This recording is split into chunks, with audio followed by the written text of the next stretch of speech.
All right, good day. This week's question of the week comes to me from one of my students who jokingly asked me about my thoughts on Joe Rogan accepting a challenge fight against the Liver King. I don't know what the Liver King's real name is, but he's called the Liver King, or self-proclaimed Liver King. And it's a funny topic in a way, but I think it can be instructive from a martial artist perspective in how to deal with these type of challenge fights. So what Joe Rogan did is he contacted the authorities to let them know.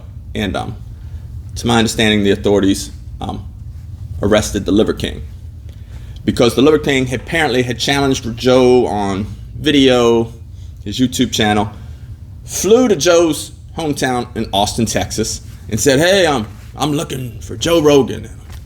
And so the Liver King was arrested from what I understand is terroristic threats.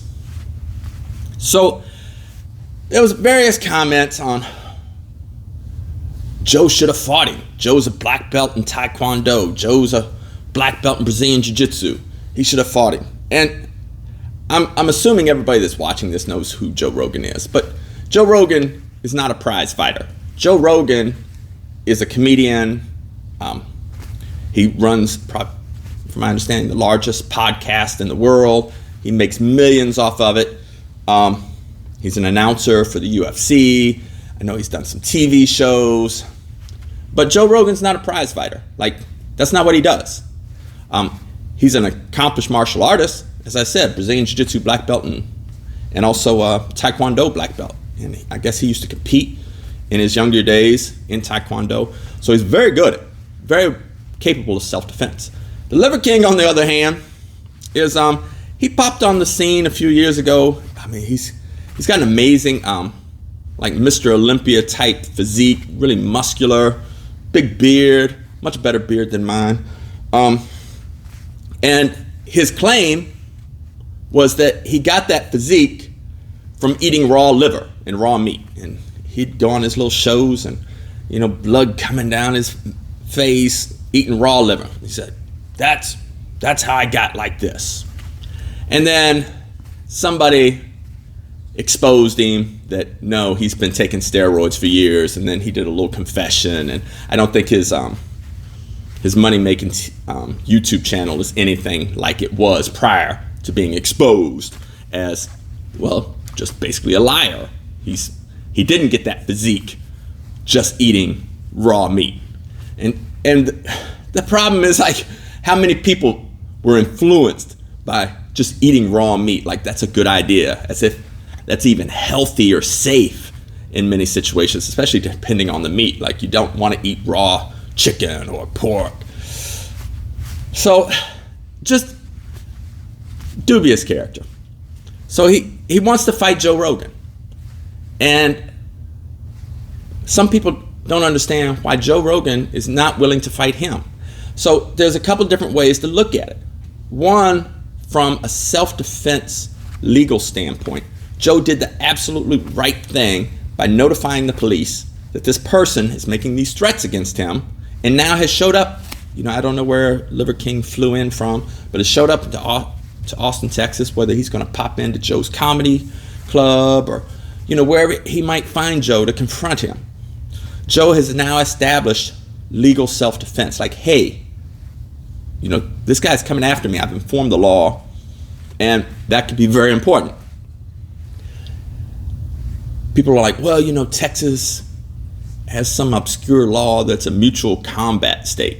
Like, you can agree to mutual combat. That's a terrible idea. Like, why would you agree, even if you believe you can beat the guy? Why would you just agree to trade punches with some steroid dude that's got nothing to lose and just let him swing wildly at your head? And Joe's kicks, man, I've seen him train. His kicks are devastating. He hits that dude with one of his kicks, he could end up breaking the guy's bones, and then that could lead to the guy suing Joe because Joe's got a lot of money. And a lot of times people don't understand how the law works. You may be legally doing something that's legally in self-defense. And people have the misunderstanding that if you legally defend yourself, that, like, okay, that's over. It's not over. Matter of fact, it's a lesser known scam that lawyers throughout the country run, in where they will represent the families of some criminal who broke into somebody's house and got killed or severely injured, or tried to rob a business and got killed or severely injured. And these lawyers will sue the companies or the homeowners, and they know the insurance companies will normally just settle out of court, pay them a little bit to just go away, because it's not worth the insurance company's efforts of defending these frivolous lawsuits. So if the Liver King got into a fight with Joe Rogan, even though he's starting it, even though maybe it was mutually agreed combat or self-defense, there's a good chance he gets injured, he's going to sue Joe. And there'll be some slimy lawyer that'll take up the case. So there's no win for Joe. And then two, he's going to open up the floodgates to every nutcase that thinks, hey, I got a shot at fame. I want to challenge Joe Rogan. It's like, there's nothing in it for Joe. It's a horrible idea. If you want to challenge somebody, challenge that little blonde-headed dude that likes to fight against washed-up boxers and MMA fighters that are primarily grapplers. Man, I'm sure he'll take up the fight with Liver King. It's like, go fight him, And we can learn from wildlife. Like several years ago, these racetrack guys, they tried to get a cheetah that's known to be the fastest mammal on Earth to run against a bunch of greyhounds. And when they released the greyhounds all raced, as they always do. They're very fast. They're very fast dogs. Nothing compared to the cheetah. But the cheetah refused to race. And did the cheetah refuse to race because he's scared? No. The cheetah refused to race because the cheetah uses its amazing speed to catch game for food. Like, that's what it uses speed for. Not to race against dogs or to amuse dumb humans that got nothing better to do and be like, oh, well, I wonder who would win a race, a greyhound or a cheetah. It's like, I saw a comment on Reddit the other day. Who would win a fight between a polar bear and a grizzly bear? Because there's humans they're like, oh, I'd love to see it. And the Romans knew about this. That's why they had the Roman Colosseum, and they'd have lions fight against tigers and all kinds of gimmicks, because they know, oh, yeah, humans would love to see it. But that doesn't mean you should want to participate in it.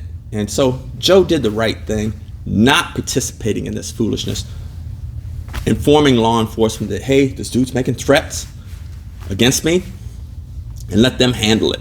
And then clearly establish, if he does get attacked at some point, a self-defense. Like, hey, I did everything I could, and this guy, he came after me. There was nothing I could do besides defend myself. And that's what you want to do. And I would do the same thing as a martial arts school owner. If somebody came in and they're like, I want to fight you to the death. I want to prove that my martial art is better than Brazilian Jiu-Jitsu. Be like, absolutely not. Get out. You're trespassing now. And if they don't leave, I'm going to call the police. And the only way I'm fighting them, if I have to use it for self-defense and they attack me. I'm not agreeing to some mutual combat. That's nonsense.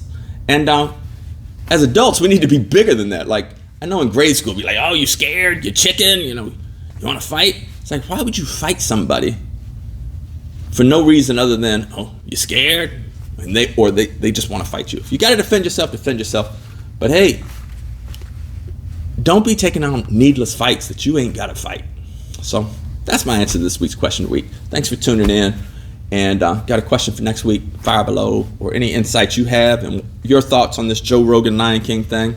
Not Lion King, Liver King. And I'll enjoy them. And till next week, ciao.